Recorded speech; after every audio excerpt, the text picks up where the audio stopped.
Gusto mo bang madoble ang iyong income at gusto mo maging competitive at future ready ka? Well, this video is for you. Tapusin mo tong video na ito, lalo na yung last na tip ko po sa inyo, yan talaga ang game changer.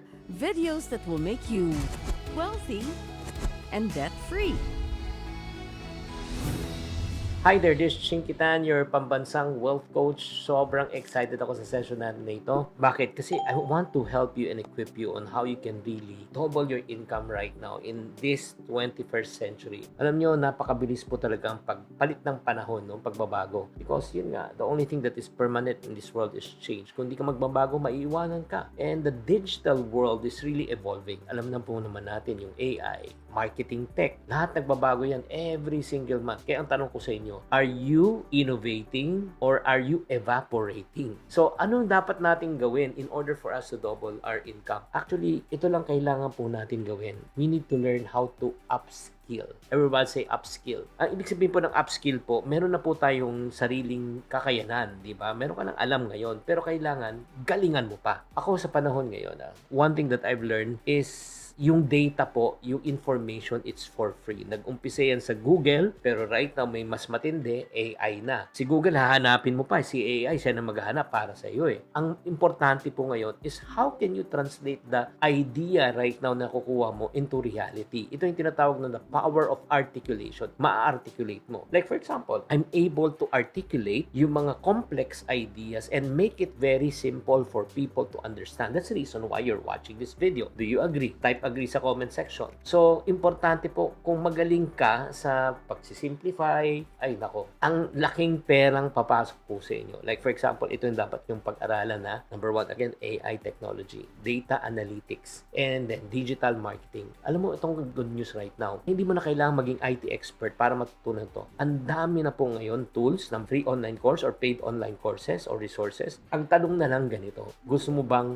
matuto? Do you want to learn? Type learn if you want to learn. Mga kababayan, let's be real. Let's get real. Ano naman po ang pwede mangyari kung ayaw mong mag-upgrade? Una, mawawalan ka ng edge sa trabaho. Whether you like it or not, ang AI hindi kayang palitan ang trabaho. Pero alam mo, ang AI, pinabibilis lang ang iyong trabaho. So, kung dalawang empleyado, yung isa manual, yung isa AI ang ginagamit, chances are mas productive itong tao to, less stress, at mas syempre may opportunity na tumaas ang kita compared to this one. Kaya huwag kayong matatakot na papalitan po kayo ng AI. Alam mo, ako naniniwala ko hindi kayang palitan ng AI ang lahat ng trabaho, pero kayang palitan ang mga taong ayaw gumamit ng technology. Then number two, you'll miss better job opportunities. Siyempre naman, pagka ayaw mo mag-upgrade, kasi yan lang alam mo. At ang pinakamasakit, alam mo yung pinakamasakit, hindi tataas ang sweldo at kita mo. Alam mo, ito lang reality. I hire people, I have 50 people in my staff or more than 50. Walang boss na magbabayad na mas mataas na sweldo at kita sa taong hindi nag-i-improve. Eh boss, loyal naman ako eh.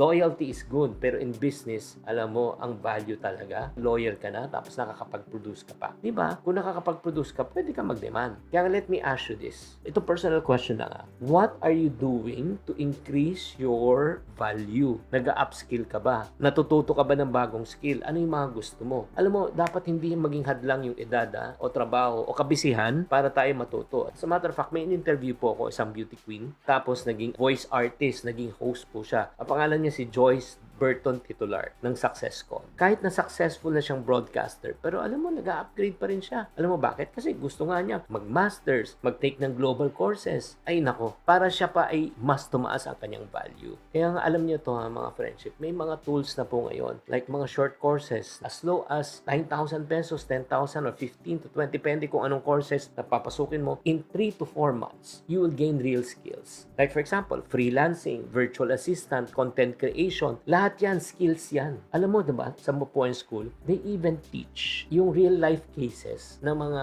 ganitong klaseng course. So, walang traditional exams, real world application po talaga. Antindi. Kaya nga, alam po nangyayari, resulta yung mga estudyante po, they solve real work problems. Yung kahit di pa sila mag-graduate, alam nila kung ano gagawin. Kaya nga, pag ikaw nagtatanong ka, Chinky, masipag ako, matyaga ako, pero hanggang ngayon, hindi pa rin dumodoble ang income ko. alam mo, hindi mo kailangan ng motivational quote. Ang kailangan mo, alam mo, skills. is i-upgrade mo yung skills mo. And you can get them through. Chinky, gusto ko matuto pero saan ako Meron na tayong mga micro courses. Yung tipong with a few videos that you watch na pwede kang matuto. Chinky, ang dami nga. Pero ang gulo-gulo naman. Saan ako mag-umpisa? Kung gusto mo ng curated ng mga courses, alam nyo, pwede kayong magsimula. That is what chinktv.com is for. This is what we call as Netflix of financial education. Sa chinktv.com, you will learn how to make money, how to handle money, invest your money, and protect your money. Ito yung platform na create po namin para mag-grow po kayo in terms of income ninyo, paano nyo i-upgrade ang inyong skills. Hindi nyo na kailangan mag-trial and error. Very simple, practical, 5 minutes to 10 minutes a day lang. Kaya kung seryoso kayo na madoble na ang kita nyo, all you need to do is upgrade your skill. Mag-upgrade ka. Paano? Take a course, mag-aral ka, maghanap ka ng mga expert, talk to mentors, learn what's working for you. Now, hindi yung ano nangyari, ano nag-work sa'yo 10 years ago, wala na. So again, go to chinktv.com and start with just one course. Try nyo lang. Wala kang obligasyon. Just start. Ang importante, matuto ka. Alam mo, ito lang, I'll end this quote with you. The longer you wait, the longer you stay stuck. Gawin mo na ngayon because if you wait, baka huli na po ang lahat. Tatandaan nyo, it's either you innovate or evaporate. Nagustuhan nyo ba tong video na ito? Kung nagustuhan nyo, type gusto sa comment section. And thank you very much and I hope that you are inspired to really double your income this coming year. Tatandaan, tamang karunungan, tamang disiplina ang susi sa pagyaman.